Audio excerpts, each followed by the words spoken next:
20 minutes before 9. It's that time of the year where Matric exams will soon get underway. They run from 23rd of October to the 28th of November. It's an extremely stressful time for students and parents. So, are there any coping methods? It's something we talk about every single year. And to be honest, the conversation never gets old. Joining us to discuss this is Counselling Psychologist and Head of Student Services at the South African College of Applied Psychology, or SACAP, Jogini Packery. Good to have you. Welcome to Morning Live. Good morning, Leanne. How are you doing? Yeah, I'm well, thank you. One thing I'm very well about is I'm glad I'm not the one writing exams, because it is a stressful time. It's a very stressful time for people. For parents as well. Yeah, it's, you know, you kind of think about it, and I always take myself back to those moments, and you almost feel like the world is on your shoulders and the pressure is just so high at this moment. But, you know, what do we do? How do we try and bring that stress level down? I mean, it's definitely a high pressure time, and there's a lot of stress that goes on to young people. We're talking about 16 to 18 getting ready to sit for Matric exams, and there almost seems to be a perception that you need to know what you're doing with your life for the rest of your life from this point on. And the difficult part, and what becomes more stressful, is there seems to be a limited perception or view of what can be done after Matric. So the focus seems to be on passing, doing well, and that's all good and well, but if you don't do well, there's also a plan beyond that. So it's about regulating expectations, but also regulating the emotional experience, because Matric can be quite an emotional roller coaster. Yeah, it really is. I mean, you know that sort of your entire schooling, it comes down to this moment. Yes. And, you know, perhaps it's too late to start the lectures, because you know that you know, parents have been trying, teachers have been trying and saying, guys, work throughout the year.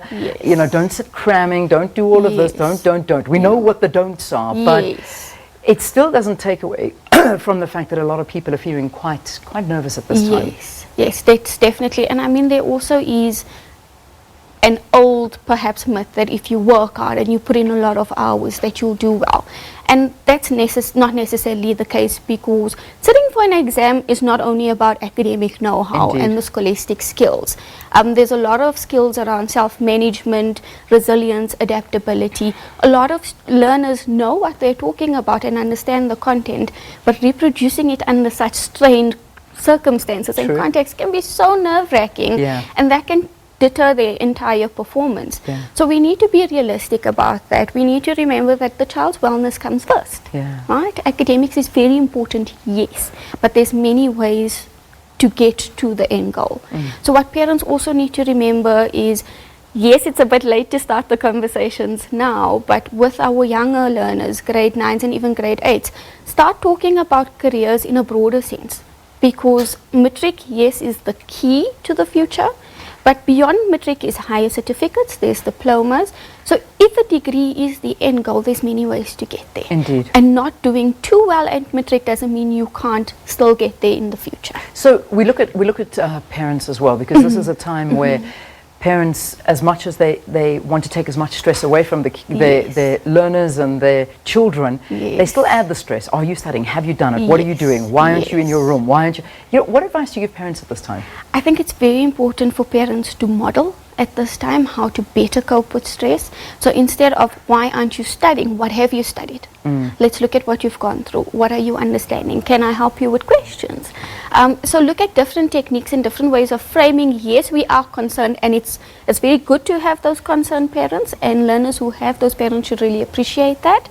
Sometimes it's only in hindsight, when we grow beyond that, we realize what they were trying to do. But for parents, it's very important to be able to contain yourself first and manage that stress, and mirror and model to your kids how to manage that stress. I believe there are 5 tips that you have for parents at this time. What are they? What do you suggest? I mean, I will touch on them a little bit, but if you'd like to read the full media release, you can check our SACAP site, which is www.sacap.edu.za. But some of those tips are around regulating expectations and being realistic about those expectations. So if your child's A+ is a C symbol, don't push them beyond what they're capable of doing at this point.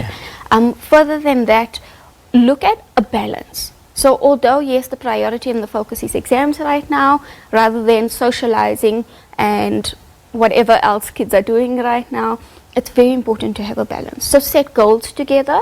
If you achieve 3 chapters that you were aiming to achieve today, perhaps you can have half an hour or an hour of screen time. So that could then be a treat for them. And do this with them, set that schedule with them. Beyond that, also look at stress, because stress is something that motivates us to get going, right? So there's good stress and there's bad stress. When we're talking about eustress, that's what gets our engines going. When we aren't able to contain that eustress and facilitate it in an effective way, it becomes distress. Indeed. So that's a very important role for the parent as well. One thing parents can assist with is making sure that the daily schedule is a good routine and that's conducive for studying, that the learning environment is a good space so that it's not cluttered, there's no distractions, and these are the sort of building blocks that the young ones need, because we put a lot of expectation for them to know these things. But if we haven't modeled it for them, is it realistic for us to expect that? And it is, it's real. I mean, these are realistic goals that people can, of course, do. We run out of time, and I know you've given out the website because you've even got tips for the matrics out there, what they can do, how they can relax going into these exams, what to do the day before. So it's quite an extensive publication that you can go and read and have a look at, but well worth it. But my big concern as well is, we can leave this on a closing note, is the message to matrics, because some people think of all forms of punishment for themselves at this time, and some may even resort to suicide, and it is not worth it. It is definitely not worth it, Lee, and the concern around suicide around matriculants need to be looked at from a different perspective, because like I mentioned, if you don't do well, even if you don't successfully complete matric, there's ways to rewrite. There's other ways to complete that matric in a later stage. It seems like this is the be-all and end-all, and that's not realistic. There are different steps, and in different careers, there's different stepping stones toward it. So look at the options. Parents, help your kids look at the options. That if their matric exit is a diploma level, how do they enter their desired field? All right, so a nice opening to what you can go and look further into. If this is pertaining to you and your family, I urge you to read this. Great tips there. Jogini Packery is a counselling psychologist and head of student services at SACAP. Now, this is the South African College of Applied Psychology. Gives you tips for parents and matriculants of how they can cope during this very, very stressful exam period. All right, let's take a break. We'll see you after this.